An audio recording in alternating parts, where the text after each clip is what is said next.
Do you struggle balancing athletics and school? Athletes these days have to balance school and athletics. Today, I will talk about mental and physical strength and how you can balance school with athletics. First, I'm going to talk about mental strength. According to New York Times, a fit young athlete is more aware to extraneous noises, such as a football player. When he's on the field, he has to listen to his coach. And if his coach is screaming at him, he has to learn to listen to what he's saying so he can get the plays right.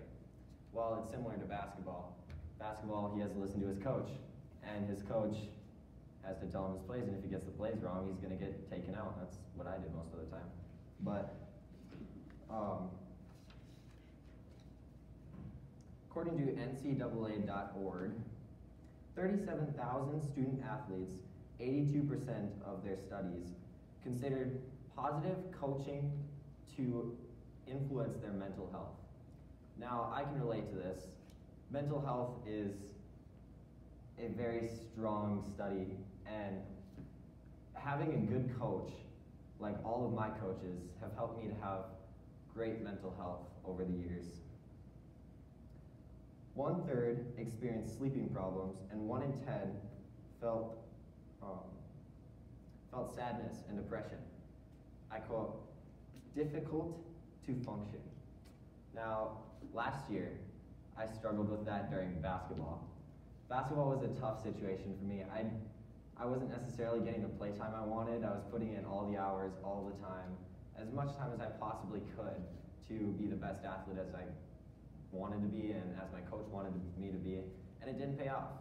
And I thought, well, what am I in this sport for? Like, why am I staying in it if I'm not going to be able to play? And then I realized, it's the passion. It's the want to play. You have to want to be on that field, on that basketball court. COVID-19 affected mental health through sports also. Many students lost their chance to play their, for me, sophomore year, and for many, some lost their senior year. I wouldn't want to lose my senior year of sports, because sports are very strong in my family, and sports are something that I like and something I'm passionate about, and that's why I'm in a lot of sports. Something that can help with your mental health through sports is a good coach and good teammates. If you can have good teammates, and no one likes toxic teammates. They're not fun to be around. They're not fun to, everyone knows one. And if you can stay away from them and get a good supportive teammate and a good supportive coach, they can help you through your sports career. If you're well prepared and you have good time management, that will help you also. Close friends, relationships, it all helps. Now that we've talked about mental health, let's get to the physical aspect. According to frontiersin.org, the path to success is through athletics. I quote, it's the ticket out of the ghetto. Now, what they mean by that is, for many athletes, they use athletics to get out of bad situations.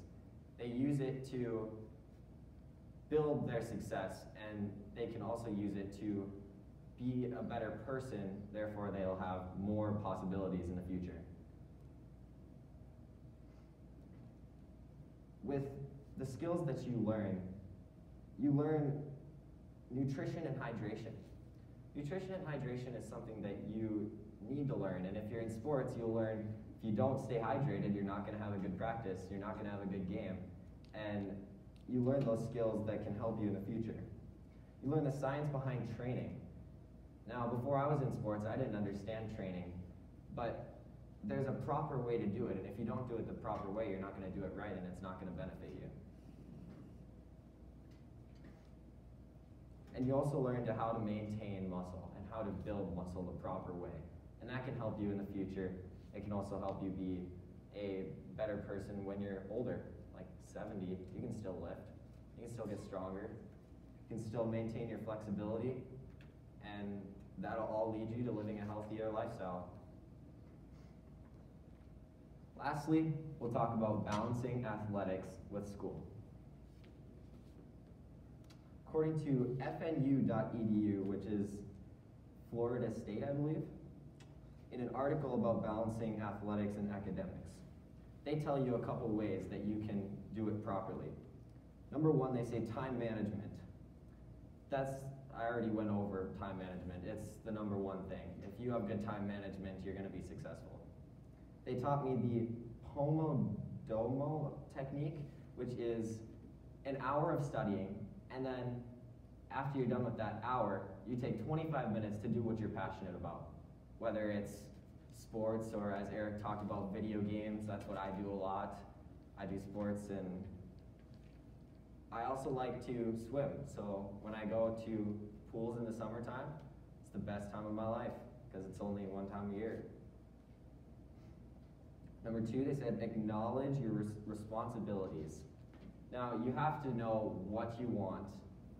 And if you don't know what you want, you're not going to have a goal. You're not going to be able to achieve what you want.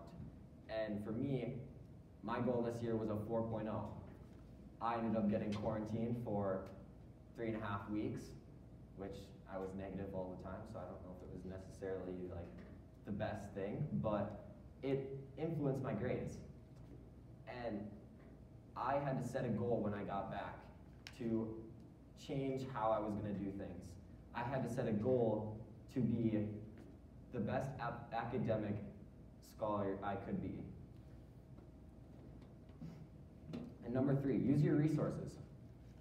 If you have resources like teachers, like Mrs. Shenenko, or coaches or students, anyone can help. I'm sure anyone with a kind heart is willing to help you.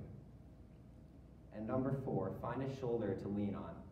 If you get a good friend, like I was talking about earlier, that influences you by far. That's all you need.